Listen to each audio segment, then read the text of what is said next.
로마서 1장 10절부터 13절까지 함께 읽습니다. 어떠하든지 이제 하나님의 뜻 안에서 너희에게로 나아갈 좋은 길 얻기를 구하노라. 내가 너희 보기를 심히 원하는 것은 무슨 신령한 은사를 너희에게 나누어 주어 너희를 견고케 하려 함이니, 이는 곧 내가 너희 가운데서 너희와 나의 믿음을 인하여 피차 안위함을 얻으려 함이라. 형제들아, 내가 여러 번 너희에게 가고자 한 것을 너희가 모르기를 원치 아니하노니, 이는 너희 중에서도 다른 이방인 중에서와 같이 열매를 맺게 하려 함이로되 지금까지 길이 막혔도다. 아멘. 오늘의 말씀은 안수사역에 대한 말씀을 전하겠습니다. 안수사역에 대해서. 안수가 사실은 얼마나 안수하는 사역이 중요한지, 그런데 그 사역이 교회 속에서 실종되었고, 거꾸로 오히려 이제 안 좋은 사람들, 좋지 않은 영성과 마음을 가진 목회자라고 하는 사람들, 또 기도원 사역하는 사람들 통해서 얼마나 안수를 통해 잘못된 길을 걸어갔고 여정을 걸어가 버렸는지 하는 걸 살펴보지만, 본질적으로 안수라는 것은 주님께서 세우신 것이고, 그리고 안수를 통해서 하나님께서 지금도 일하신다는 근원적인 부분을 말씀을 나누면서 살펴보겠습니다.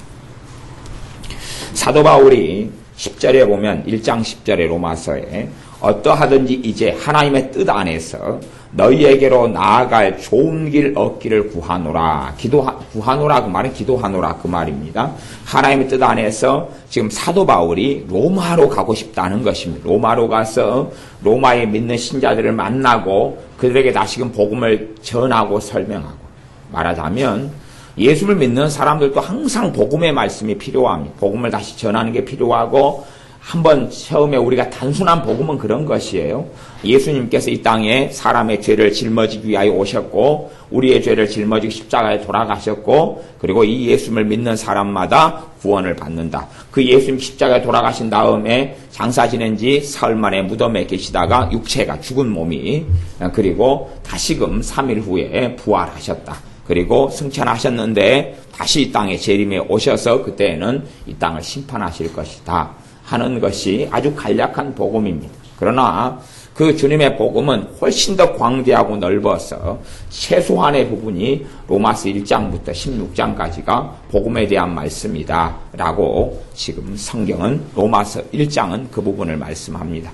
그런데 이 사도 바울이 로마에 가고 싶다는 거예요. 특별히 로마에 가서 누구를 만나고자 함이냐 하면 예수를 믿는 로마에 있는 신자들, 로마에 있는 그리스도인들, 로마에 있는 주님의 제자들을 만나고 싶다는 것입니다. 예수를 믿는 사람들을 성경은 제자라 그렇게 말씀하기 때문에 주님의 12사도 70명의 제자들 말고 예수를 믿는 제자들, 예수를 믿는 신자들, 그리스도인들을 만나고 싶다 그럽니다. 저는 그 용어 중에서 예수를 믿는 사람, 그래서 신자라는 말을 사실은 제가 즐겨 씁니다. 근데 또 한 가지 제 안에서는 막 신자란 말을 안 쓰고 싶은 마음이 있어요. 왜 그러냐 그러면 이 WCC 애들은 뭐라고 하냐 그러면 그리스도인이라는 말을 이제 WCC 애들은 안 쓰거든요. 안 쓰고 NCC나 WCC 애들은 안 쓰고 이제 그리스도인, 예수님의 사람, 예수 믿는 사람 그걸 안 쓰고 그냥 신자, 예수 믿는 사람은 일상 언어로 신자 그렇게 한 다음에, 그 다음에 힌두교 다니는 사람을 동료신자, 불교 다니는 사람을 동료신자 그래버려요. 그냥 무엇인가에 대한 믿음을 가지고 있다 그 말이에요. 하나님에 대한 믿음을 가지고 있는 사람이 아니라 일상언어로 예수 믿는 사람 신자 그러고, WCC 애들은 이제 걔네들이 발표나 걔네들의 그런 것이, 그래서 그 다음에 이제 불교 다니는 사람을 동료신자, 동료로 인정해버리는 거예요. 근데 그 모든 길이 결국은 하나님께로 가는 길이고 구원으로 가는 길이다. 그렇기 때문에 WCC 애들이 쓰는 신자라는 단어 때문에 이제 제가 즐겨 사용하는 신자라는 단어를 또 이제 좀 제가 이제 꺼리낌이 생겨요. 걔들하고는 아주 그냥 상종을 하기 싫은 그런 것 때문에 그렇습니다.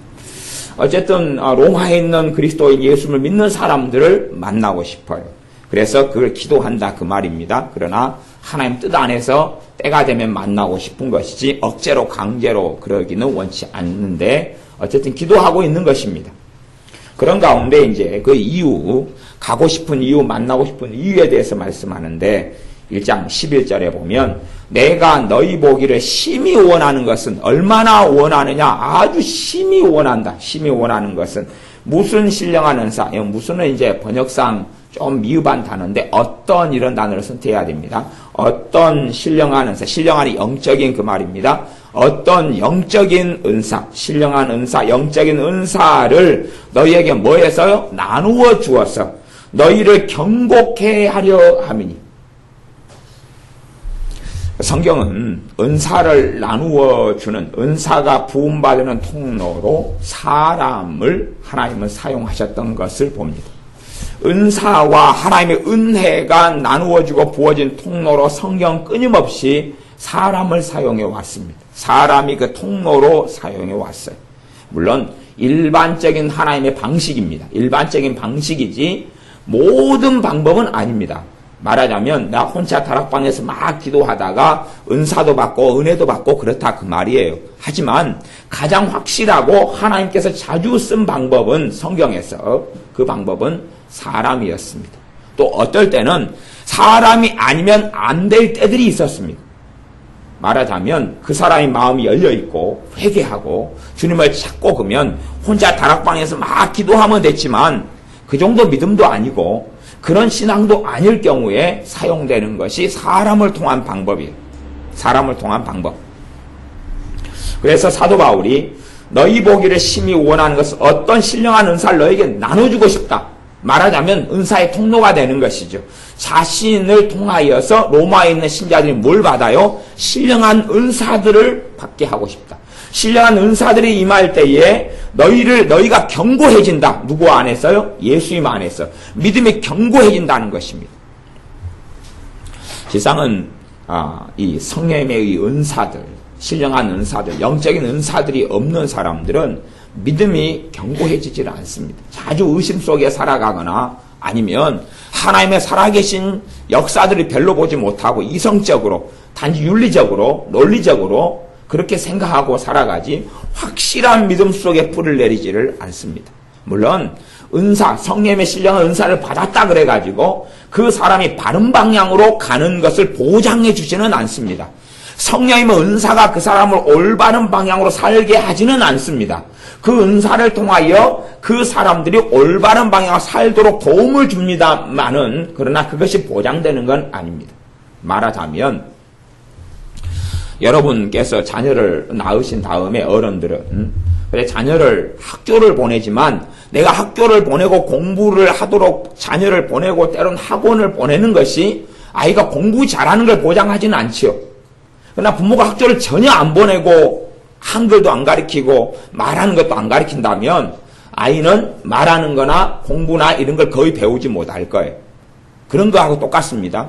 아이를 학원에 보내는 것이 공부 잘하는 걸 보장하진 않아요. 그러나 그 아이가 하려는 의욕을 가지고 할 마음을 가지고 내게 주신 축복으로 삼아서 잘 사용하면 잘하게 되겠지요. 그런 거하고 똑같습니다. 성령님께 주신 은사가 있을 때 훨씬 유용하고 좋다 그 말이에요. 믿음이 견고하게 되는데 훨씬 확실하고 좋아요. 그러나 그것이 보장해 주지는 않아요. 병 고치는 은사를 주셨습니다. 주님께서. 그러면 그 병 고치는 은사를 받은 사람이 예수님의 이름으로 병을 고쳐요. 그리고 그 자리에서 사람이 치유되는 걸 목격하고 본다 그 말입니다. 그걸 볼 때에 그 사람이 주님 앞에서 엎드려지고 겸비해지고 여기에 하나님이 살아계시다 고백할 수 있다 그 말이. 그래서 더 겸손한 사람이 될 수 있는데 거꾸로 내가 고쳤도다. 예수님의 이름으로 치유의 통로가 된 것인데 내가 고쳤도다. 내가 얼마나 위대한 사람인가, 내가 얼마나 거룩한 사람인가, 내가 얼마나 신령한 사람인가, 내가 얼마나 대단한 사람인가 그렇게 될 수도 있다 그 말이에요. 그것은 그 사람이 아주 정신적인 광증에 빠진 경우예요. 근데 그런 사람들이 의외로 많다는 게 문제가 되지만 본질적으로 내가 예수의 이름을 고칠 때에 안수하고 치유하고 고칠 때에 그 사람에게 무슨 능력이 있는 게 아니잖아요. 능력은 주님께 있는 것이지 무슨 능력이 있는 게 아니잖아요. 그러면은 내가 예를 들어 우리 박종사님이 치유하는 주님께서 주시는 은사를 가지고 있어요. 병 고치는 은사를 가지고 있어요. 그래서 막 치유 사역을 많이 하고 많은 사람이 고쳐지고 많은 사람 귀신이 떠나갑니다. 근데 이제 똑같은 손이에요. 이 손 가지고 박 전사님이 막 밥을 해요. 그다음에 김치를 담아요. 뭐 그 김치를 먹으면 놀라운 일이 벌어집니까? 똑같은 손으로 김치를 쭈물쭈물하고 나물을 쭈물쭈물 했는데 그 나물이 신령한 나물, 신령한 콩나물, 신령한 뭐가 되는 건 아니죠. 그냥 보통 사람이 하는 음식과 똑같아요. 왜 이 손에는 그런 능력은 없어요. 내가 예수님을 믿을 때에 나를 통로로 사용하셔요. 그러나 그 통로에, 그 은혜의 통로, 치유의 통로가 내가 되고 그 기름 부음이 내게 머물러 있기 때문에 내가 나누어 준다라고 성경은 그렇게 표현하기도 합니다. 그런 의미에서 사도 바울이 갔을 때에 사도 바울을 통해서 로마에 있는 신자들이 어떤 신령한 은사들을 받아서 믿음이 견고케 되어집니다. 그것 때문에 사도 바울이 가고 싶은 것입니다. 사도 바울의 교만이 있어가지고 내가 아니면 안 돼 그런 것이 아니라 사도 바울은 하나님을 알기 때문에 그 영적인 원리를 알기 때문에 어떠한 영적인 은사들은 사도 바울이 가지 않으면 되지 않는다는 것을 압니다. 사도 바울이 로마에 있는 교회에 가서 그 신령한 은사들을 나누어주는 주님의 통로가 되지 않으면 이 사람들은 어떤 부분에서는 믿음이 견고하게 되는데 느리거나 효과적이 아니거나 아니면 잘 안 되는 부분도 있다 그 말입니다. 그것 때문에 그러합니다. 방언은사 같은 경우도 거의 다시금 방언은사가 이 땅의 교회에서 사라져버릴 때가 주로 물론 흔적이 조금 남습니다만은 일반적으로 사라졌을 때가 한 AD 500년. 초대교회 이후로 풍성했던 방언은사가 점점 사라진 게 그때 이후로 300년, 400년, 그때는 이제 거의 없어지고 조금 남아요.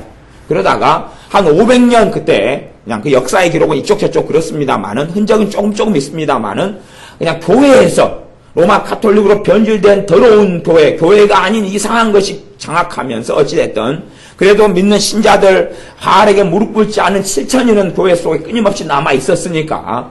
하지만 방언은사가 실종되고 없어졌다가 나타난 게 1900년 초예요. 말하자면 거의 1400, 1500년 동안 이상을 방언은사가 암흑기 속에 들어갔어요. 근데 왜 그런 일이 벌어졌냐 그러면 누가 없기 때문에 통로되는 사람이 없으니까. 통로가 되는 사람이 없어요.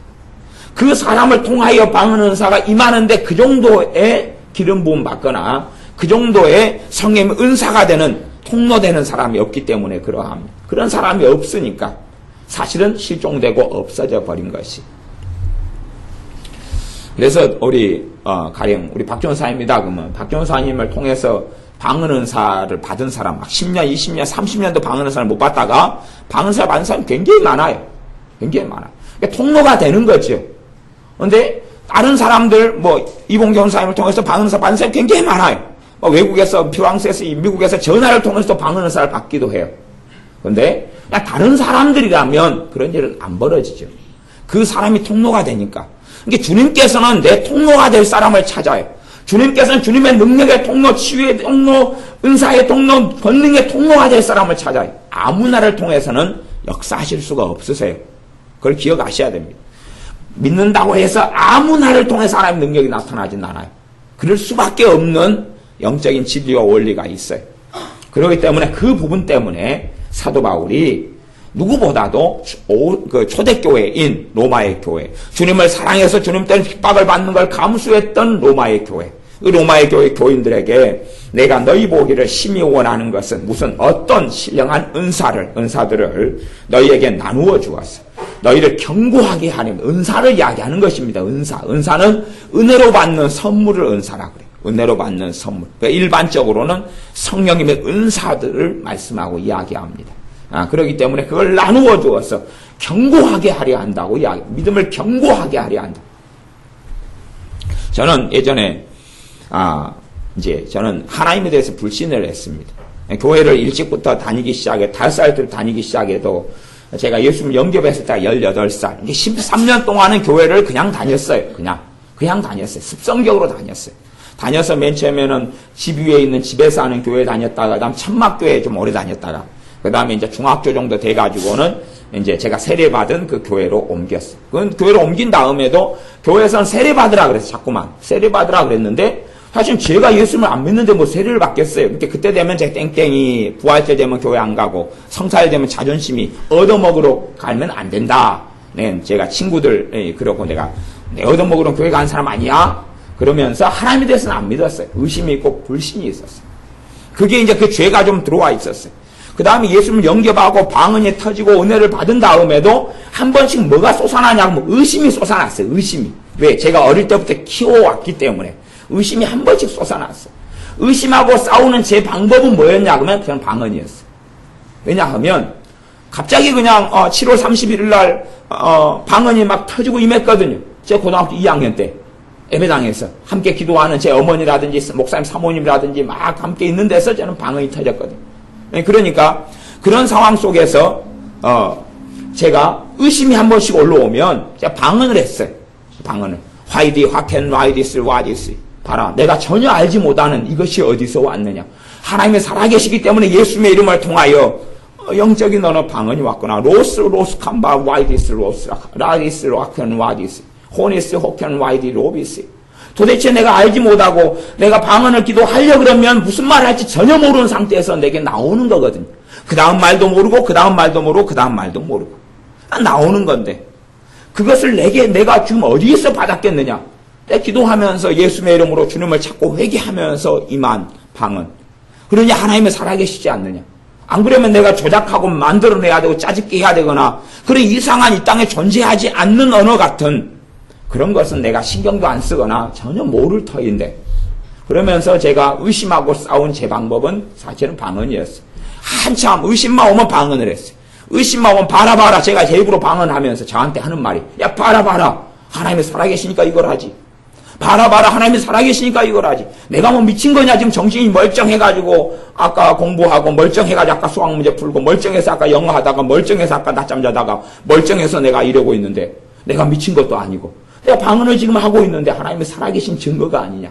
그래서 제 믿음이 그러면서 의심하고 싸워서 의심을 물리쳤어요. 의심하고 싸우는 것도 의심이 자꾸 일어났어요. 한참 한 반년 정도는 계속 일어났던 것 같아요. 그러니까 방치해둬 버리면 의심이 깊어지면서 하나님의 은혜가 사라지고 없어져 가거든요. 죄니까 마귀의 영향력 속에 죄를 통하여 들어가기 때문에 의심하고 방언을 통해 저는 싸웠어요. 그렇기 때문에 기본적으로는 이 은사를 통하여 제 믿음이 견고하게 된다는 걸 저는 그걸 통해서 경험한 거죠.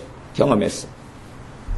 예를 들어서 은사 중에서 기도의 은사가 있어요. 기도 은사. 기도 은사를 일반적으로 그냥 중보기도 은사라 그러죠. 예수님을 영접한 순간에 기도 은사가 임해요. 기도 은사가 임하면 기도가 일단 하고 싶은 마음이 자주 일어나고 막상 기도할 때 기도가 쉽고 문제가 생기면 기도 은사가 자꾸 작동을 하는 경향이 있어요. 얼마나 이 기도 은사가 더 강할런지 그렇지 않을런지는 이제 그 사람하고 주님과 관계하고 또 엮어져가는 부분이 있지만 예수님은 어떤 사람 영접하자마자 기도 은사를 받는 사람이 있어요. 기도 은사를 받으면 그 사람 믿음이 견고해지겠어요? 그렇지 않겠어요? 견고해지겠죠. 왜 그러냐 그러면 기도 은사를 받아 기도할 때 되면 마귀의 공격에서 일정하게 보호를 받아버리거든요. 기도 은사가 없다 그러면 기도할 때 보호를 못 받아요. 은사가 능력이기 때문에 보호가 나타나요. 근데 은사가 없을 때는 능력이 없기 때문에 기도하려 그러면 기도하기 싫어요. 차라리 그냥 호미 들고 밭에 가서 1시간 동안 호미질 하는 게 쉬워요. 기도 1시간 하는 것보다. 그 특별히 마귀의 공격 속에 죄를 많이 지어서 마귀의 영향 속에 많이 놓여있는 사람은 기도라는 건 극히 어렵고 고통스러운 일이 됩니다. 근데 그런 사람에게도 기도의 은사가 임하는 사람이 많아요. 기도의 은사가 임하면 기도 은사 기도할 때 되면 오히려 보호를 좀 어느 정도 100%는 아니에요. 기도 은사가 얼마나 강하느냐에 따라 틀린데 기도 은사가 나타나고 임한 것만큼 보호가 임해요. 그래서 기도할 때 되면 열매를 맺고 열매가 나타나기 시작해요. 그렇기 때문에 예수님이 믿는 믿음 가운데 뿌리를 더 내리기 쉽고 그리고 열매들이 있고 응답들이 있고 기도가 문제가 있고 어려움이 있을 때마다 난관이 있을 때마다 기도하는 마음이 일어나서 효과적이에요. 그렇기 때문에 그 은사들을 통하여서 사람의 믿음은 견고케 되어져 가기 시작합니다. 혹은 또 로마의 교회 안에 병든 사람이 많아요. 그러면 사도 바울이 가서 성령님의 은사의 통로가 되어서 은사를 나누어줘요. 은사를 나누어줘요. 물론 그런 것이 뭐 신사도에서 이야기하는 임파테이션의 원리는 성경에 있는 거지 신사도가 이야기한 게 아니에요. 그 전부터 성경은 존재하는 것이니까.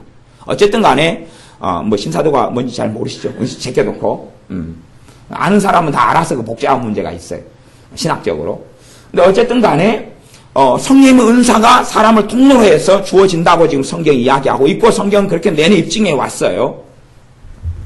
어떻게 입증해 왔냐 그러면 신명기 마지막 장 마지막 절에 보면 모세가 하나님께 가기 전에 모세가 자신의 시종인 여호수아에게 안수합니다. 왜냐하면 여호수아가 모세 다음에 바통을 이어서 이스라엘의 지도자가 돼야 되기 때문에 그렇습니다. 여호수아가 모세에게 안수를 하니까 지혜의 신으로 성령 하나님께서 여호수아에게 임하셨다고 성경이 증거합니다. 그 다음에는 여호수아가 자신에게 주어진 하나님의 짐을 감당하면서 그 길을 걸어갔습니다. 넉넉히 승리할 수 있었던 이유가 모세의 안수에 있었지.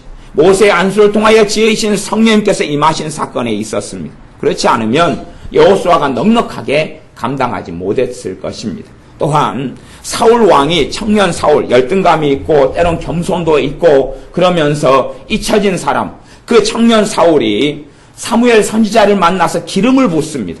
안수하는 것, 기름을 붓는 것 이런 것이 다 연결되는 부분입니다. 기름을 붓습니다. 기름을 부을 때 그에게 성령 하나님께서 임하시면서 새 마음, 새 사람이 되었다고 성경은 증거합니다. 그 다음에 이제 주님을 배신하고 하나님을 배신할 때까지는 그 기름 부음과 그 성령의 역사와 새 마음이 있었습니다. 그러다가 하나님을 점점점 배신해가고 돌아서 갈 때마다 이것이 약해져 갔다가 이제 어느 때 하나님 관계가 끝나기 때문에 없어져 버렸지. 그 다음에 하나님께서 사무엘 선지자를 또한 부르셔서 젊은 아주 청소년 같은 이런 다윗을 하나님이 선택하십니다. 그리고 다윗에게 기름을 부어서 두 번째 왕으로 미리서부터 이렇게 선택해 놓으십니다. 그리고 그 기름 부음을 받은 다음부터 다윗은 굉장히 놀라운 삶을 살아갑니다. 다윗은 집안에서는 잊혀진 아들이에요. 버림받은 아들 같은 사람이 다윗입니다. 그렇기 때문에 그 당시에 왕 이상의 권력과 왕 이상의 존경을 받고 그렇게 하나님께 쓰임받았던 사무엘 선지자, 제사장의 일을 했던 사무엘 선지자가 집에 와도 아버지는 다윗은 버린 자식이기 때문에 부르지를 않습니다. 그래서 자식이 또 없냐고 자꾸 물으니까 그때야 그 자의 막내 아들 하나 그놈이 있다고 부릅니다. 그게 다윗입니다. 근데 그 다윗은 시골에서 있고 혼자 늑대 1이 곰이 있는데 혼자 양을 쳐요. 목숨을 걸고. 그때 곰이 와도 그래 양을 훔쳐가면 다윗이 그 청소년 때에 곰하고 달라들어 곰을 찢어버렸다 그랬어요. 곰 아가리를 찢어버리고 막 그 성경에 그런 이야기 나옵니다. 입을 주둥이를 찢어버렸다 그랬어요. 삼손 같은 그런 능력이 임했던 거죠. 그 능력이 임해서 그런 일들을 행하고 살았습니다. 그렇기 때문에 사실은 물맷돌 사건, 골리앗하고 한탕 붙을 때도 물맷돌만으로 이긴 거, 물맷돌에게 권능이 임하고 그러지만 이미 그건 익숙한 것이에요. 특별한 게 아니고 그냥 힘없고 어린아이 다윗이 골리앗 그 놀라운 2m 60, 2m 80, 3m 가까이 되는 골리앗하고 어마어마하게 싸우니까 막 상대가 안 된다. 그게 아니라 이미 다윗은 양치기 할 때부터 곰하고 골리앗하고 싸우면 지금도 비슷할 거 아니에요. 곰하고도 찢어버린 사람이에요. 그런 이야기를 지금 다윗은 증거하고 있어요. 자기가 그렇게 살았다고. 사자하고도 싸웠고 곰하고도 싸워요. 무기가 어디 있는데요. 맨손으로 주로 싸우는 거죠. 그러니까 사실은 골리앗도 그런 정도의 하나예요. 그러니 다윗이 골리앗 보고 거기에서 너는 칼과 단창으로 나오지만 나는 여호와의 이름으로 나아가노라. 맞지요? 그건 믿음의 고백이지만 그것은 이미 다윗에게 확고한 것이에요. 그러니 골리앗 볼 때 우스운 거예요. 왜 자기가 맨날 이 어린 소년 때부터 싸워 이겼던 사자 곰하고 그 정도 나이비밖에 안 되거든요. 해볼만 하거든요. 하나님의 권능과 기름 부음이 임해 있기 때문에 그러는 것이. 성경을 앞뒤로 잘 해석하지 못한 사람들은 꼭 거기에서 그냥 다윗은 보잘것없는 어린아이 아주 그냥 우리하고 평범한 청소년 같은 아이라고 생각하는데 이미 그 전에 선지자 사무엘의 기름 부음을 통해서 그런 놀라운 성령의 역사와 새 마음과 권능을 입었던 사람이. 그러니까 삼손 정도하고는 다를지 몰라도 그게 빛가한 권능과 하나님의 성령의 권능과 전쟁하는 권능을 입었어요. 그렇기 때문에 골리앗 정도는 그냥 짝대기 들고도 해결할 수 있었을 수 있어요. 아니면 손으로도 상대할 수 있을지 몰라요. 그것을 성경에 더 앞에 가고 뒤에 하고 그런 부분을 살피면 알 수가 있죠. 마찬가지로 선지자 엘리야 선지자가 자신의 후계자로 엘리야 선지자는 이제 하나님과 깊은 관계 속에서 기름 부음과 능력이 임했던 사람입니다. 그러나 그 다음 후계자로 자기의 바통을 이어서 선지자 사역을 해야 되는 권능과 능력의 사람을 고를 때는 엘리사를 하나님이 고르라 그랬습니다. 그러나 엘리사 선지자에게는 엘리야 선지자를 통한 갑절의 영감과 기름 부음이 왔어야 됐고 그렇지 않으면 가능하지 않았습니다. 이게 역사 이래로 특별한 사람들은 존재해 왔지만 그렇지만 대부분의 사람들은 그렇지 않아서 누군가를 통하여 기름 부음이 오고 권능이 와야 됩니다. 옛날에 미국 같은 경우는 놀라운 하나님께 치유 사역자로 쓰임 받았던 사람이 캐더린 쿨만 여사라는 분이 있습니다. 여자분인데. 그래서 놀랍게 그 여자분을 통해서 하나님께서 많은 사람들을 치유하셨고 많은 사람들을 구원하셨습니다. 게다가 이제 믿거나 말거나 지금은 좀 이상하게 좀 된 유명한 목사님이었던 분이 있는데 베니 흰이라는 그런 분이 있습니다. 지금 저는 별로 그냥 그런데 어쨌든 그 베니 흰 그분이 그 전에는 저는 괜찮았다고 생각해. 그 전에는 80년대 이럴 때는 언제까지 90년 언제까지인지 몰라도 이게 똑바로 바르게 산 부분이 있고 그래도 잘 섬겼던 부분이 있었다라고 저는 개인적으로 믿고 생각합니다. 근데 어쨌든 간에 이 캐더린 쿨만 이 여사에게 있었던 그분이 돌아가시면서 그분에게 있었던 치유의 놀라운 기름 부으심이 일반적으로 이야기하기를 베니 흰이라는 그 목사님에게 임했다 그럽니다. 그래서 사실은 베니 흰 목사님 같은 경우도 놀라운 치유의 권능의 통로로 하나님께 사용되어져 왔고 많은 지역에서 그분의 기도와 그분의 안수를 통해서 많은 사람들이 병이 치유되고 불치병에서 해방되어져 왔습니다. 물론 이제 그 다음에 개인의 역사야 제가 이야기하기도 싫고 나누기 싫으니까 어느 때에 그런 일이 있었다 하는 것입니다. 그것처럼 성경에서도 그렇습니다.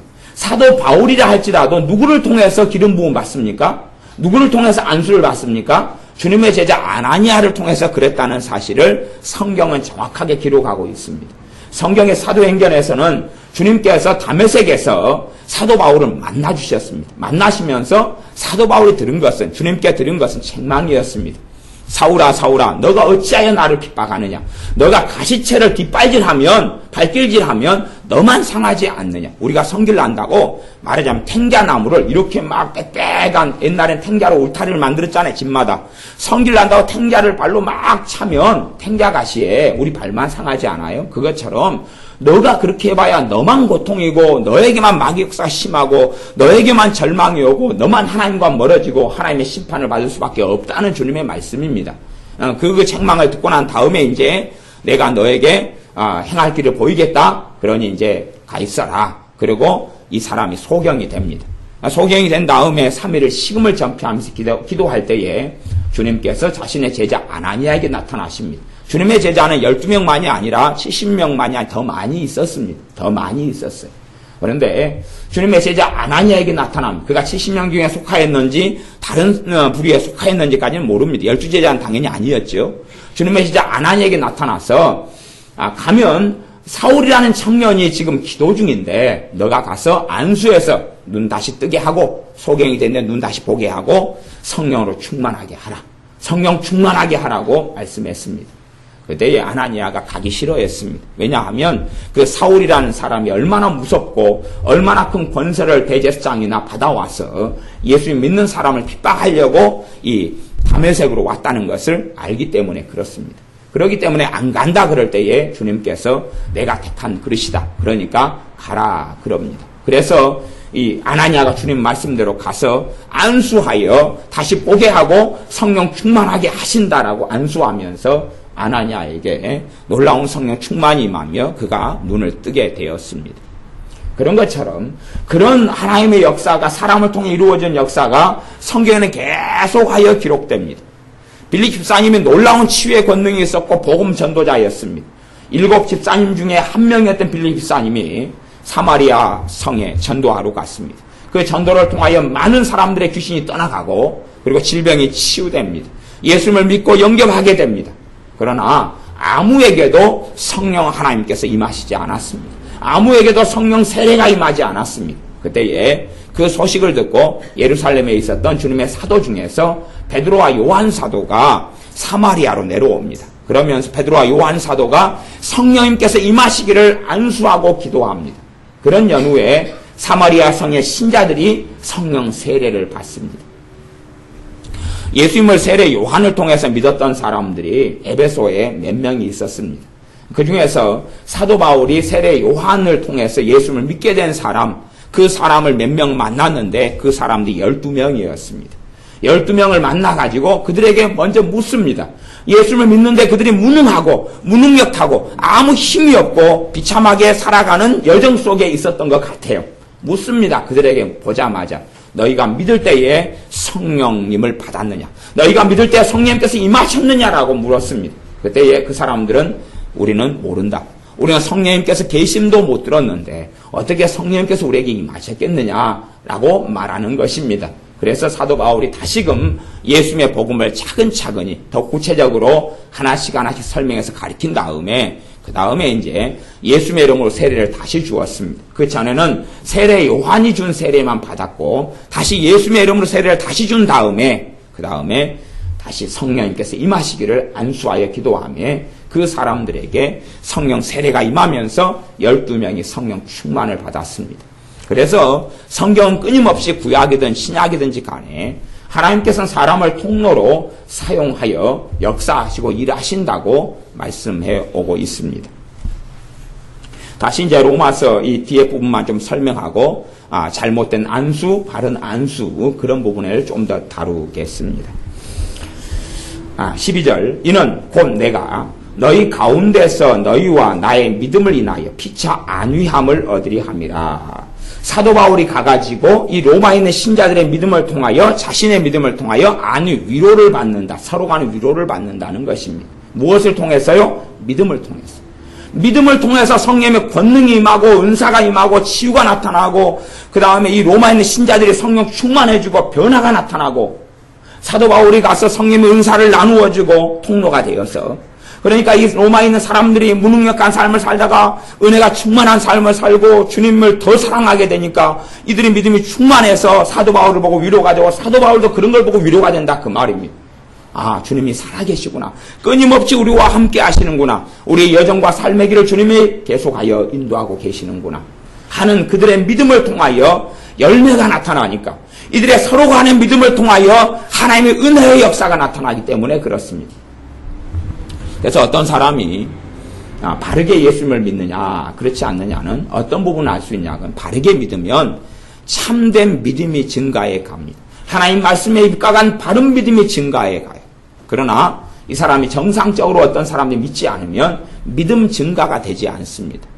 물론 성령님의 은사는 나타날 수 있어요. 은사는 계속 있을 수 있어요. 은사가 있는 것하고 믿음 증가하고 관련이 있기도 하고 없기도 해요. 성령의 은사를 받는 게 믿음 증가를 의미하는 건 아니다 그랬습니다. 믿음이 성장하고 자라는데 많은 도움이 된다 그랬습니다. 도움이 된다 그랬어요. 도움이 된다는 것이 그것이 곧 믿음 증가를 이야기하는 건 아니다 그렇습니다. 그렇기 때문에 성령의 은사는 계속 있는데 믿음은 본질적으로 하나님 말씀 속에 들어가야 되는데 하나님 말씀이 마음속에 들어오고 있을 때에 믿음이 증가돼 가기 시작합니다. 제가 아까 우리 정교사님한테도 말씀드렸지만 제가 게임을 좀 합니다. 무슨 게임을 하냐 그러면 지마켓 들어가면 지마켓에서 다트 게임을 합니다. 무슨 다트냐 그러면 회원한테 하루에 한 번씩 뺑뺑이를 돌리게 해줍니다. 뺑뺑이를 돌리면 마일리지를 줍니다. 30원, 10원, 스탬프 몇 장 그거 한번 뺑뺑이 한 번씩 하루에 한 번 누르는 거 그걸 합니다. 한 번 누르는 걸 그걸 해요. 누르는 걸 그걸 제가 하는데 누르는 것이 효과는 별로 없어요. 하루에 이제 최하가 10원입니다. 10원, 그 다음에 잘 벌면 30원. 10원하고 30원. 그러니까 한 달에 30원씩 매일 벌면 900원. 근데 일반적으로 10원이 많이 나오고 한 3일에 한 번 30원 나와요. 그러면 이렇게 합치면 이제 한 3, 400원. 400원, 500원. 400원, 500원. 400원, 500원. 한 달 주변하고 열심히 지마켓 들어가가지고 하면. 근데 제가 그걸 하면서 사실은 무엇을 하냐 그러면요. 회개를 합니다. 왜 회개하냐 그러면 뺑뺑이 돌릴 때 되면 좋은 것도 많거든요. 그렇죠? 한 10가지 종류가 있으면 좋은 게 많은데 제 안에는 뭐가 있냐 그러면 안 된다가 있어요. 안 된다가. 그러니까 눌러도 제가 이렇게 누르면서 가장 좋은 게 나한테 걸릴 리가 없다. 저한테 그게 있어요. 그것 때문에 회개를 하면서 해요. 그걸 누르면 안 된다가 있어요. 그래서 주님, 저는 주님 안에서 됩니다. 우리 회개를 막 하면 제가 하면서 이제 회개를 해요. 그러면서 이제 한 번 눌러요. 회개를 하면서. 그 다음에 이제 또, 10번을 채우면, 그 다음에 또 4번을 더 누를 수가 있어요. 하루에 매일. 뭐 총 5번을 누를 수가 있죠. 4번을 눌러요. 4번을 누르면 뭐가 나오냐, 그러면, 1000마일리지를 한꺼번에 받는 거. 그 다음에 스탬프 10장을 받는 거. 그 다음에 이제 커피 이런 그 상품권을 주는 거. 빵 상품권을 주는 이런 4가지가 있어요. 4가지 눌러요. 그러면서 회개를 합니다. 왜냐, 그러면 제가 어린 시절부터 쌓아왔던 게 뭐냐, 그러면 안 된다가 있어요. 안 된다. 안 된다가 있으니까 누르면서 주님 됩니다. 안 된다 그런 걸 회개합니다. 지금까지 계속 안 되고 있어요. 한 번도 빵 상품권에 걸린 적도 없고, 커피 상품권이 온 적도 없고, 그 다음에 1000마일리지를 받은 적도 없어요. 1000원이야, 뭐 제가 애들한테 용돈 줘봐야 벌써 몇 명이 숫자가 많으니까 한 번 좀 10,000몇천 원씩 나가도 1000원 그걸 한 번도 지금 몇 달째 그러고 있어요. 근데 요즘에는 이제 회개를 하면서 합니다. 회개를 하면서. 뭐 1000마일리지를 받으나 마나 그 1000원 가지고 뭐 돈도 아니죠. 근데 그걸 누르면서 회개. 왜? 제 안에는 안 된다가 있어요. 제 안에는 안 된다가 있어요. 하지만 주님께서 하십니다라고 눌러요. 믿음이 안에 있을 때에, 말씀을 통한 믿음이 안에 있을 때에, 그래서 지금 안 된다 그러고 제가 지금 계속 지금 이제, 제가 10일 넘게 눌렀기 때문에 하루에 한 번 누르면 5번을 누르겠죠? 그렇게 해가지고 좀 지냈어도 제 안에 안 된다가 아직 셀까요? 된다가 셀까요? 된다는 쥐꼬리만큼 찾기 어렵습니다, 아직도. 그러니까 예수님 믿는 자 안에 능치 못할 일이 없느니라 하나님 말씀인데, 제 안에는 그게 없다, 그 말이에요. 뭐 그런 것이 탐욕하고 탐심하고도 상관없는 것이고 좋은 걸 누릴 수는 있는 것이니까. 근데 제 아내가 안 된다가 아직 써요. 말하자면 그것 가지고 내가 죄 지은 게 많으니까. 아니, 그런 걸 뭐 제가 하고 살았다는 이야기가 아니라 이 아내가 부정적인 것, 예수님 없이 살아오는 것, 하나님 말씀이 없이 내가 뭐 그런 것 될 리가 있느냐, 내가 뭐 좋은 것을 얼마나 보고 살까, 내 인생에 이만큼 살면 뭐 되지, 더 좋은 하나님의 능력과 은혜와 성령 충만함 속에 뭐 나가 어떻게 들어갈까? 그런 거 있잖아요. 욕심 탐심하고 전혀 다른 영역들 속에서. 근데 안 된다가 대부분이다. 그만 안 된다가. 그러니까 주님 내가 됩니다. 주님 내가 그렇게 부정적으로 살고 불신하고 산 걸 회개합니다. 그리고 5번씩 버튼 눌러도 제 아내가 주님 안에서 된다라는 믿음이 아직은 안 생겨요. 왜? 내 살아온 인생 수만큼 안 된다고 살아왔기 때문에. 예수님의 말씀 속에 내가 거해서 그 믿음이 역사하도록 안 했기 때문에, 오히려 불신앙 속에 역사하기 때문에, 그래서 그 버튼을 뭐 1000번을 누리든 100번을 누리든 그런 데 의미 있는 게 아니고, 그 회개 기도를 까먹으니까 버튼을 누르면서 회개하는 거예요. 말일 때까지는 이제 5번씩 누르면서 회개하고, 물론 매일 생각나서 누르는 건 아닙니다만은, 다시 이제 월 초로 돌아가면 한 번씩 누르면서 회개하고, 뭐 언제가 되면 제 안에 이제 말씀이 믿는 자에게 능치 못할 일이 없느니라는 말씀이 어릴 때부터 역사하기 시작하겠죠. 그러니까 내가 참된 믿음의 여정으로 걸어가면 뭐가 강해져요? 말씀을 믿는 믿음이 강해집니다. 그래서 그 믿음 때문에 피차 서로 간에 위로를 받아요. 요 위로는 그냥 말뿐이 위로하고 전혀 다릅니다. 열매가 나타나고 하나님의 권능이 나타나며 성령의 역사가 있는 위로를 이야기하는 거지, 말뿐이 그냥 잘 될 거예요. 염려 마세요. 뭐 어쩔지 되겠죠. 뭐 산입에 거무줄 치겠습니까? 뭐 굶어 죽겠습니까? 뭐 이때까지 살아왔는데 뭐 더 살아봐야 어쩌겠습니까? 걱정하지 마세요. 보니까 나이가 70살이시구만요. 뭐 10년만 더 버티면 될 것 같아요. 20년만 더 버티면 될 것 같아요. 염려 마세요. 그런 게 위로가 아니죠. 그런 게 위로가 아니죠. 아이고, 저 애들 말 안 들으니까 버려버리세요. 뭐 애들 가지고 뭐 좋은 일 볼 일 없어요. 꼴보기 싫은 놈들 뭐 결혼한다 그러니까 땡겨쳐버리고 다 모른 척 해보세요. 그런 게 위로가 되는 건 아니잖아요. 삶 속에 실제로 하나님의 살아계심과 말씀을 통해서 성취되는 것을 누리고 그 은혜와 성령의 권능이 나타나야 진짜 위로가 있는 것이. 참된 위로는 성령 하나님의 역사하심이 있어야지만이, 말씀이 하나님의 말씀 믿음 속에 역사해야지만이 참된 위로는 있어요. 그렇기 때문에 그런 위로를 이야기하는 것입니다. 뭐 상담을 통해 말뿐인 그런 위로를 이야기하는 게 아닙니다. 성경은 그런 걸 이야기 안 해요.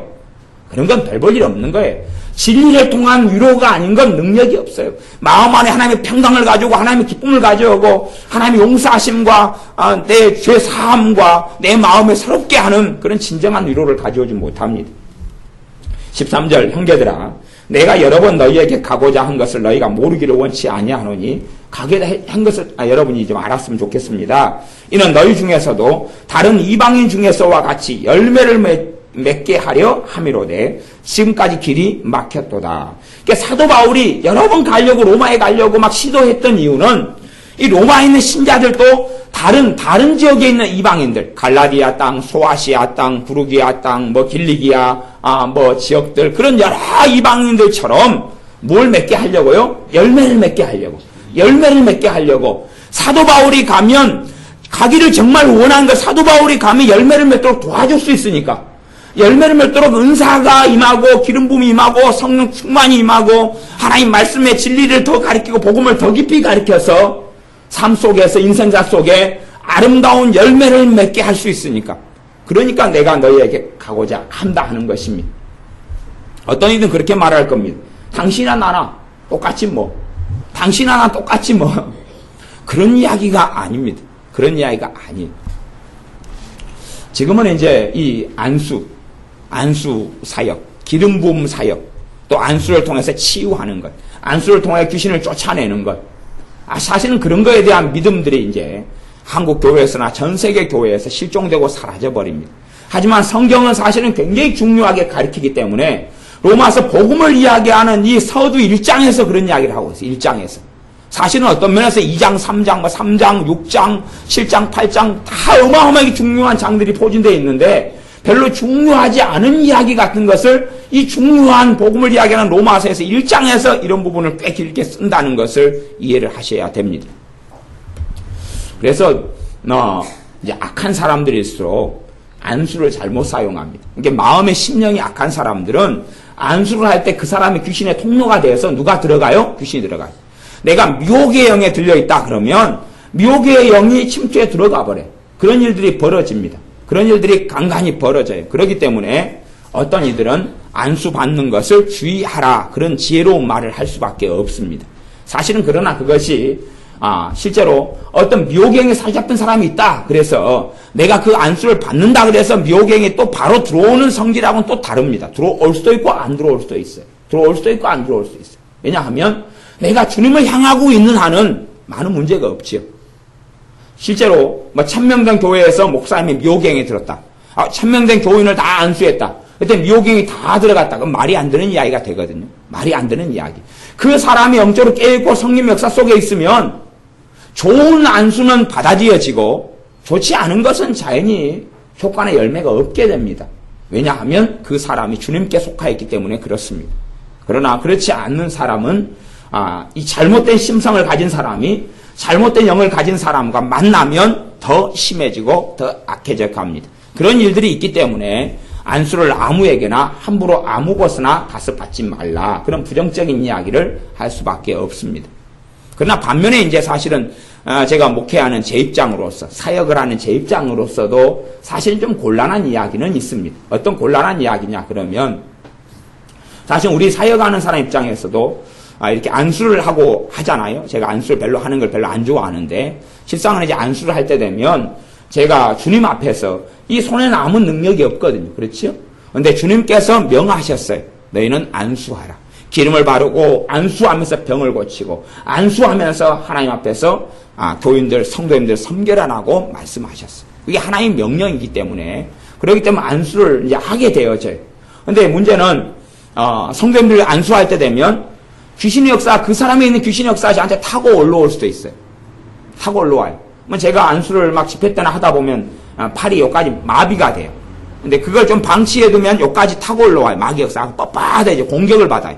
그 사람들의 역사는 귀신이 타고 들어와서 팔을 공격해요. 그러면 굉장히 팔이 공격이. 그래서 제가 이번에 부흥 집회 때 안수를 하다가 아마 어떤 사람이 그 미혹행이 많이 들린 분이 계셨어요. 그러니까 안수를 딱 한 다음에 제 팔이 공격을 받아가지고 지금도 이제 그 다음에 공격을 받아보니까 팔이 부어버렸어요. 이쪽에 부었는데 지금 붓기가 지금 덜 빠졌죠, 지금. 보이세요? 이렇게 좀 많이 부었었는데 지금 이제 많이 깔아앉았죠, 이게. 그래갖고 제가 그 공격을 받아가지고 팔이 아파서 안수를 제가 집회 끝날 때까지는 못했어요. 이게 말하자면, 이제, 그 사람이 막 마귀 역사 속에 있는데, 마귀 역사 속에 있어요. 그러면 자기는 이제 내가 예수님을 찾고 예수빛 찾고 오면 막 마귀 역사 안 할 줄 아는데, 타고 공격해버려요. 오히려 이제 그 사람이 마귀 역사 써가지고, 안수를 해주면 마귀 역사 쳐버려요. 사역자를 쓰기 때문에, 이렇게 손 마비 같은 게 와요. 이게 보통 이제 우리 교인들을 제가 안수하고 그럴 때는 마격사 이렇게 거의 없고, 마격사가 아무리 많이 한다 그래도요, 영적인 권위 속에 있는 사람은 마격사가 치고 올라오기보다는 오히려 하나님의 능력과 은혜가 타고 내려가요. 그렇기 때문에 좋은 열매가 나타나죠. 그러니까 여러분이 안수를 받을 때 내게 있는 마격사가 목사님 손을 쳐버리면 어떨까? 그런 염려는 하실 건 없어요. 그런 염려는 하실 건 없는데, 간혹가다 강팍하거나 교만하거나 미혹행에 잡혀있거나 그러면 이제 또 여러 가지 기타 등등의 이유 때문에 마격사가 안수하면 손을 타고 올라와요. 공격에 들어와 버려요. 그러면 지금도 이제 아직 뻣뻣하고 이거 특별한 사고 있는 손이 아니거든요, 이게. 안수 때문에 그래요, 안수 때문에.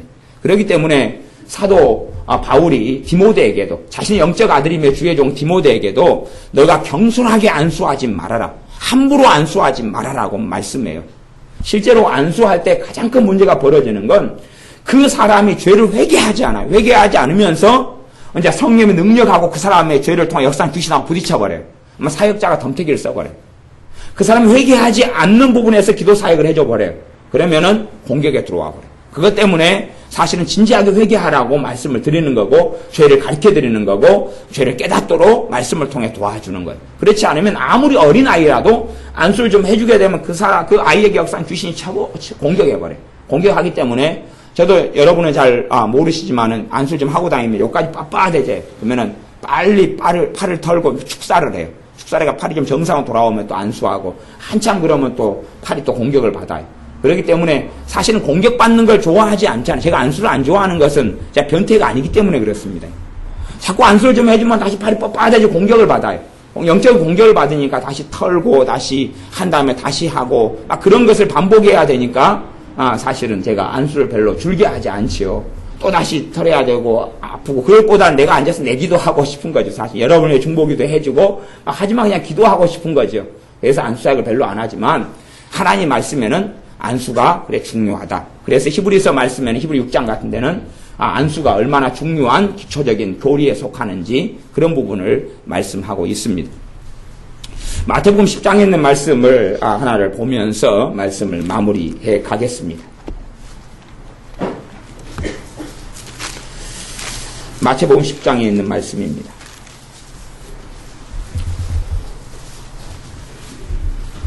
마태복음 10장 40절부터 42절까지 제가 읽고 말씀을 마무리하겠습니다. 너희를 영접하는 자는 나를 영접하는 것이요, 나를 영접하는 자는 나 보내신 이를 영접하는 것이니라. 너희를 영접하는 자는 나를 영접하는 것이. 이게 문제가 되는 게 이제 주의 종하고 관계가 문제가 됩니다.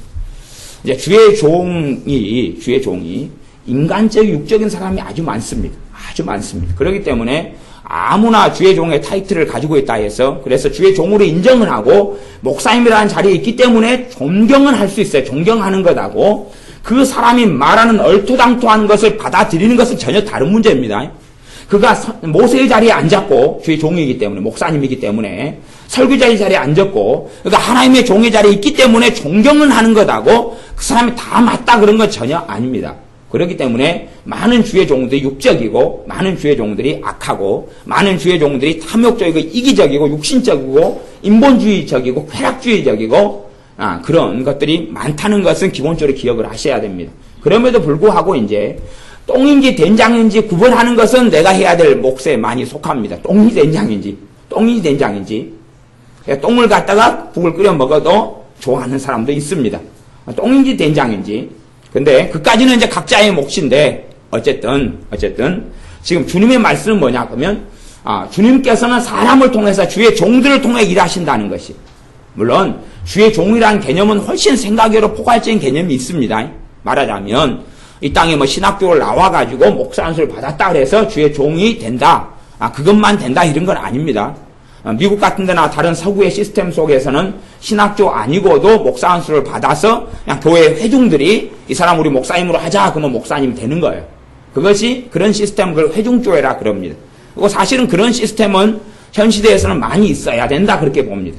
그리고 누구 주의 종을 세울 때도 일반적으로는 믿음이 좋은 분들이 안수해가지고 더 다른 주의 종이 안수하는 것이 일반적인 한국교 교단적인 정치 속의 시스템이지만, 본질적으로는 더 나아가면 믿음 좋은 사람들이 안수해가지고 아니면 교인들이 그냥 우리가 저분을 목사님으로 하자. 우리 교회 가운데 이분이 말씀도 잘 알고 은혜 속에 살고 믿음의 성장했기 때문에 이분을 목사님으로 하자. 그렇게 함께 기도하면서 함께 안수하면서 주의 종으로 세울 수도 있어요. 물론 한국 교회에서는 인정되지 않는 이야기니까 제가 그걸 주장했다고는 절대 말씀하시면 안 됩니다. 신학교를 나와가지고 목사님이 되셔야죠. 하지만 신학교를 나와서 주의 종이 됐다 목사님이 됐다 그랬지만 그 사람을 하나님의 주의 종으로 인정했느냐 하는 것은 다른 문제입니다. 우리는 판단할 수 없으니까 주의 종으로 인정해주고 존경을 한다 그 말이에요. 그러나 하나님께서 주의 종으로 인정하느냐 그것은 미지수입니다. 그리고 실제로 많은 경우 주님께서 주의 종으로 인정하지 않는 사람이 많습니다. 왜 그러냐 그러면 주의 종의 자격과 자질이 성경에 나왔습니다. 디모데를 통해서 디도를 통해서 이미 성경에 그대로 말씀했어요. 거기에 합당하지 않은 사람은 주의 종이겠어요? 아니겠어요? 하나님 보실 때 인정을 안 한다 그 말이에요. 거기에 자격 속에서 주의 종을 누구를 세워라라고 감독을 누구를 세우고 집사를 누구를 세우고 누구를 장로로 세우라라고 말씀하셨어요. 그렇기 때문에 하나님께서 모든 신학교 나와서 NCCK에 가담하고 얼토당토하는 말도 안 되는 종교 다원주의를 외치고 이상한 것 외치고 그런 사람들까지도 주의 종이다 라고 하나님은 인정하실 수 없기 때문에 그렇습니다. 그러나 우리가 그것을 개인적으로 판단하거나 정죄하거나 비판할 문제는 넘어서는 문제가 되어지기 때문에 조심해야 될 영역은 있습니다. 그래서 주의 종의 이름으로 주님의 이름으로 있기 때문에 존중하지만 그 사람들 똥인지 된장인지까지는 우리가 비판하고 정죄하는 문제가 아니라 알아봐야 되는 문제가 존재한다 그 말입니다. 그래서 이제 어쨌든 주님께서는 너희를 영접하는 자는 나를 영접하는 것이요. 기본적으로 첫째는 사도들이었고요. 그 다음 나아가서는 주님의 제자들에 대한 이야기고 나아가서 주의 종들에 대한 이야기입니다. 주의 종을 주님의 종으로 영접하면 누구를 영접하는 것이? 예수님을 영접하는 것이. 예수님을 영접하는 것이고 예수님을 영접하는 사람은 예수님을 보내신 하나님 아버지를 영접하는 것이다. 이게 이제 문제가 되는 게 사람과의 관계가 심각한 문제가 된다는 것을 생각하셔야 됩니다. 그래서 이 영적인 독불장군, 나만 혼자 믿으면 되지. 그런 독불장군들이 심각한 어리석음 속에 들어갈 때는 일반적인 경우지 예외적인 경우가 되는 건 아닙니다. 그러니까 어떤 영적인 독불장군들이 100명이 있다. 나는 그래도 나 혼자 성령 충만해. 나 혼자 교회 안 다니고도 괜찮아. 물론 다닐 만한 교회가 현 시대에 거의 없다는 것은 사실이에요. 없다는 건 사실이에요. 없으면 가정교회라도 이제 같이 모이기 시작해야 돼. 영적으로 교제하고 기도하고 만나는 사람들이라도 있어야 된다 그 말이에요. 그거라도 필연적으로 있어야 돼. 내가 있는 지역에서 영적으로 교류하고 그게 교회다. 참된 교회는 그거예요. 정말로 성령 충만하고 기도하고 주님 사모하는 사람들이 어느 때든지 함께 교제하고 사귀고 함께 기도하고 중보기도하고 사랑하고 그게 교회예요. 그래서 이 교단적인 시스템 속에서 현대화된 교회의 모양이 성경에서는 하나님 말씀하신 교회하고는 많이 다른 것도 있고 중복되는 것도 있다. 그런 것입니다. 그런 걸 이해하셔야 됩니다. 어쨌든 그래서 41절에는 선지자의 이름으로 선지자를 영접하는 자는 선지자의 상을 받을 것이요. 어떤 사람이 지금 현 시대에 선지자가 있냐 없냐 그런 이야기가 아니라 가령 어떤 사람이 선지자로서 하나님께 부름받았어요. 그럼 이 사람에게는 뭐가 있냐 그러면 선지자로서 기름 부음이 있어요. 선지자로서 은사가 있고 권능이 있고 하나님 메시지가 있고 그 사람을 통해 계속 사용하시는 하나님의 쓰임새가 있어요. 기능이 있다 그러면 선지자의 기능을 한다 그 말이에요. 어떤 것이 자동차면 무슨 기능을 하겠어요? 자동차의 기능을 하겠죠. 그런데 이제 자동차는 그냥 내가 쓰면 돼요. 택시가 있으면 손 들고 택시 그리고 돈 주면 돼요. 그러면 원하는 데까지 태워다 준다 그 말이에요. 그런데 선지자는 무슨 일이 벌어지냐 그러면 그 사람이 선지자예요. 내가 선지자를 인정을 안 해요. 나한테 선지자 사역을 안 해요. 나한테 선지자의 기능을 안 해요. 내가 그 사람의 선지자 혜택을 받지를 못해요. 예수님께서 이 땅에 오셔서 자신의 동네 나사렛에 가셨어요. 갔는데 요 본문에서도 그런 이야기가 같이 있습니다. 근데 가셨는데 여기 보실 필요 없어요. 예. 가셨는데 그 동네 사람들이 주님을 인정을 하지 않았어요. 누구의 자식이 아니냐? 가족은 누구냐? 옛날 목수는 누구였지 않느냐? 그래서 주님을 하나님께서 보내신 하나님의 아들로, 그까지는 몰라도 최소한은 선지자로, 최소한 하나님 말씀을 가진 사람이고 하나님께서 함께하는 사람이고 그런 선지자로서 인정만 했어도 주님으로부터 치유의 권능이 나타나고 믿음을 통하여서 결실하는 많은 것들을 누렸을 터인데 동네 사람들은 주님을 최소한 선지자로서도 인정하지 않았습니다. 주님 왕의 사역, 선지자의 사역, 제사장의 사역, 또한 사도의 사역을 하려고 이 땅에 오셨거든요. 복음을 전하는 사역, 오중 사역을 다 하시려고 이 땅에 오셔서 하셨는데 선지자로서라도 인정하지 않았어요. 그렇기 때문에 주님께서는 거기에서 아무런 권능도 행하실 수 없으셨다라고 말씀합니다. 그렇기 때문에 선지자가 있으면 그 사람을 선지자로 인정할 때만이 그 사람을 통하여 성령의 역사, 기름 부음이 나타납니다. 그게 나타나는 것이. 그렇기 때문에 우리가 그냥 어떤 사람이 정말 주님의 사람이다. 그 사람이 이제 안수를 한다. 그럴 때에 내가 주님의 뜻이면 은혜를 주십시오 그러지만 내가 그 사람을 선지자, 정말 주님께서 보내신 사람인데 인정을 안 해버리잖아요. 그 사람을 통해서 안수를 해도 아무 열매가 없어요. 아무 열매가 없을 뿐만 아니라 심지어는 똥이 된장인지 구분 못한 사람은 사실은 똥 속에 살고 있는 사람이 구분 못합니다. 그런 사람들은 심각한 문제들이 계속 발생하고 일어나게 됩니다. 그래서 실제로 주의 종들이 인정하고 존경할 만한 종들이 사라져버렸다는 것은 점점 없어진다는 건 문제가 돼요.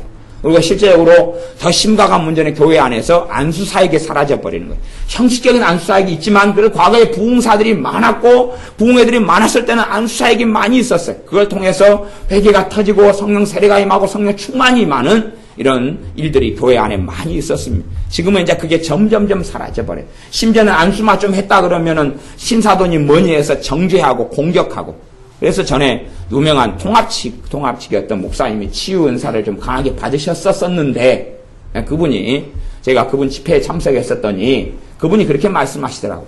안수 때문에 사람들이 너무 비난하고 자기를 공격하는 게 많아가지고 왜냐하면 안수했더니 사람이 그냥 갑자기 의도하지 않았는데 뻥 쓰러져 버려요.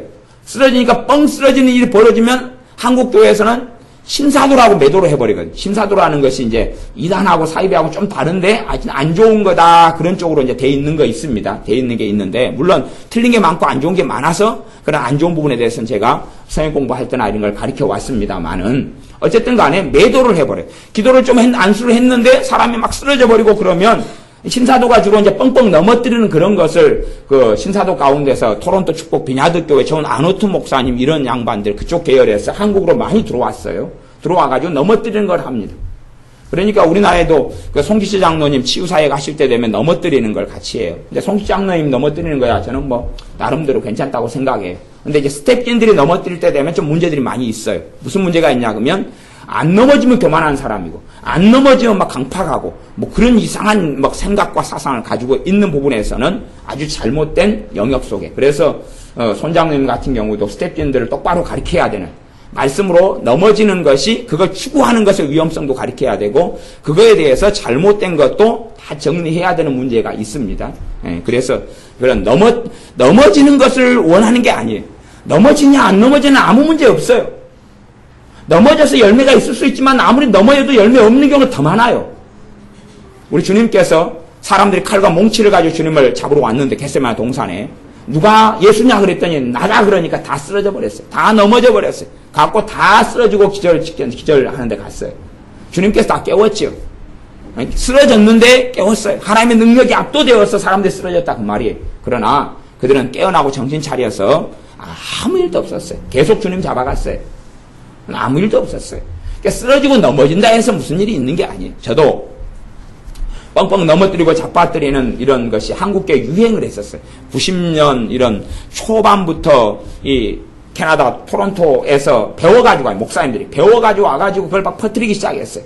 그래가지고 기도원에 집회만 가면은 어떤 그런 부흥사들이 많이 왔어요. 여기저기 기도원을 제가 많이 기도하러 다녔으니까 뻥뻥 넘어뜨려요. 저도 넘어져요. 근데 아무 일 없어요. 송기시 장로님 기도해 줄 때 저도 그 집회 가가지고 넘어졌어요. 그런 게 생기니까 아무 일 없어요. 아무 일 없어요. 담요 덮어주고 아무 일 없어요. 물론 그 중에 극소수는 뭔가가 있는 사람이 있어요. 마귀가 떠날 때 넘어지는 경우도 있고 그러지만 그런 식으로 단순하게 해서 마귀 안 떠납니다. 그렇게 마귀 떠나면 정말 편하고 좋겠네. 정말 그렇게 해서 그냥 대강 기도해주면 뻥 넘어지면서 마귀 떠나면 그런 건 다른 상황 속에서 이야기입니다. 어쨌든 간에 넘어지는 문제가 아니라 그래 넘어진 걸 추구하는 것이 그 마음이 은사가 왜곡되고 잘못되는 부분이 많이 생깁니다만은 어쨌든 하나님 말씀 속에 안수는 굉장히 중요한 겁니다. 그래서 내가 정말로 어떤 이가 주님의 종으로 주님의 사람으로 내가 인정되고 확실되거든 사람에게 마음을 여는 게 예수님께 마음을 여는 거고 그것이 아버지께 마음을 여는 것이 되는 것입니다. 내가 보낸 자를 영접하는 자는 나를 영접하는 것이고 나를 영접하는 자는 아버지 하나님을 영접하는 것이라고 했던 이 마태복음 10장의 말씀처럼 어떤 사람이 주의 종이면 주의 종을 인정하는 것 그러면서 이제 기도를 받는다 그러면 그의 열매 혜택을 받는 것입니다. 그래서 똥이 된장인지 잘 구분하시면서 잘못된 사람들의 안수를 받지 않고 피하는 것 중요하고 하지만 실제로 제가 이제 사역을 많이 해보면 이제 어쨌든 어떤 사람 귀신이 많이 들려가지고 와요. 미혹의 영도 많이 들려가지고 와요. 근데 금방 귀신이 쫓겨나가고 해방되는 사람이 있고요. 그 다음에 몇 달까지 온 사람도 없지만 몇 번 와도 해결 안 되는 사람도 있어요. 근데 차이는 극명해요. 차이는. 주의 종이 하는 말에 순종하고 따르는 사람은 해결이 금방 돼요. 말하면 순종하고 따르는 사람이 해결이 금방 돼요. 하지만 말하고 안 따르는 사람들은 해결이 안 됩니다. 그러면 주의 종들이 잘못된 주의 종들이 많기 때문에 무슨 이야기를 자꾸 하냐 그러면 잘못된 주의 종들은 첫째 돈 이야기. 진짜 주의 종은 돈 이야기 안 합니다. 돈하고 그 사람 귀신 쫓겨나가는 것하고 상관없어요. 죄하고 상관이 있어요. 죄하고. 그러니까 그런 잘못된 영역은 일고의 가치가 없어요. 돈 이야기, 이 사람 완전히 탐심, 탐욕에 사로잡혀 있는 사람일 가능성이 농후. 정말로 참된 주의 종이면 무슨 이야기 하냐면 말씀 이야기하고요. 죄 이야기하고 주님 이야기, 십자가 이야기. 그거 말고는 별로 할 이야기 없어요. 이해되십니까? 그쪽 영역만 지금 이야기한다 그 말이. 어떤 부분에 죄가 있으니까 이 부분을 회개하셔야 됩니다. 아니 복음 이야기, 말씀 이야기, 예수님에 대한 이야기 그런 이야기 정도지요. 그러지 뭐 엉뚱하게 이번에 당신은 하나님의 은혜가 임하려면 빨간 옷을 입고 오셔야 됩니다. 아니면 당신 하나님의 은혜가 임하려면 자식을 하나님께 바쳐가 신학교로 보내야 됩니다. 당신 신학교를 가셔야 됩니다.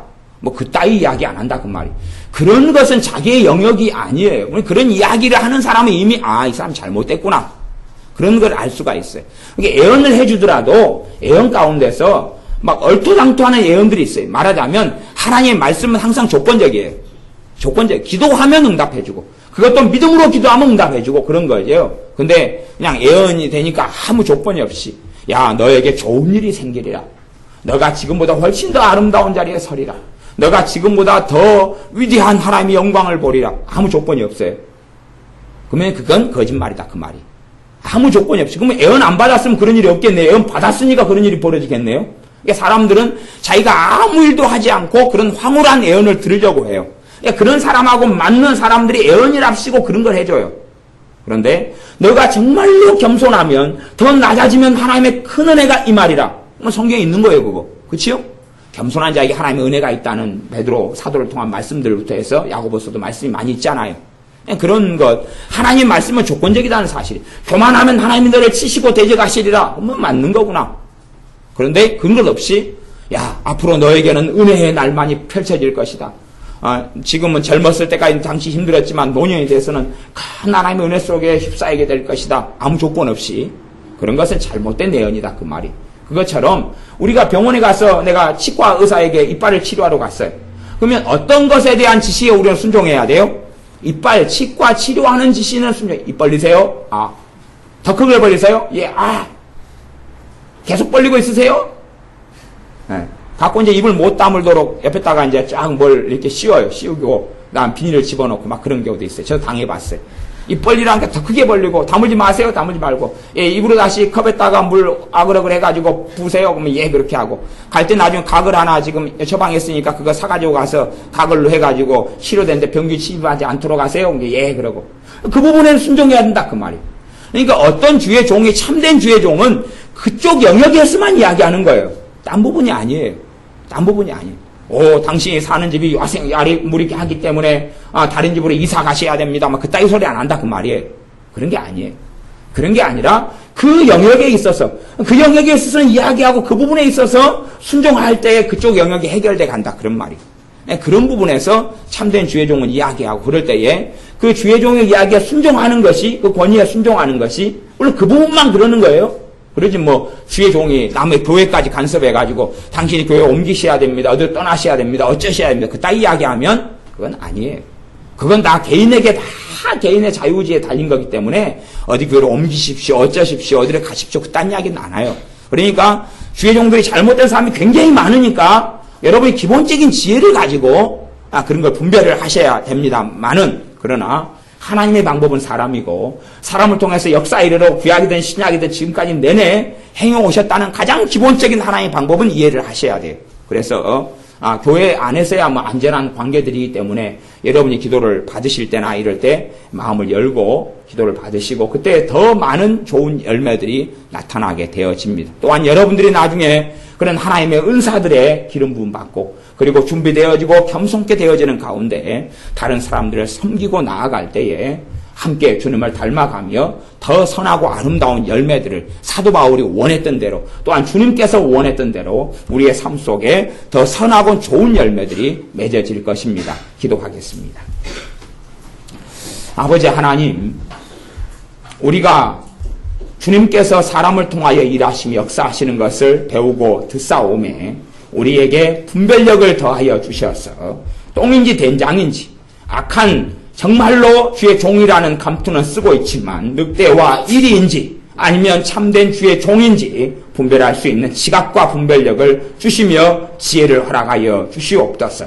그리하여 잘못된 사람들과 만나 미혹되고 어리석은 길로 빠지지 않게 하시되 참된 주의 종을 만나 또한 참된 기도의 사람, 주님의 사람을 만나서 도움을 받을 때에 마음을 열고 선지자를 선지자로 영접하고 주의 종을 주의 종으로 영접하여 주님께서 사람을 통하여 우리에게 열매 맺게 하시는 좋은 열매를 누리게 하여 주시옵소서. 열매로 알지니 말씀하셨던 대로 참된 주의 종은 참된 열매를 맺혀 나가고 악한 자는 악한 열매를 맺혀 나가오매 우리가 우리의 삶 속에 참된 성령님의 역사와 진리를 통하여 아름다운 열매들을 맺어가게 하여 주시옵소서. 예수님의 이름으로 기도하옵나이다. 아멘.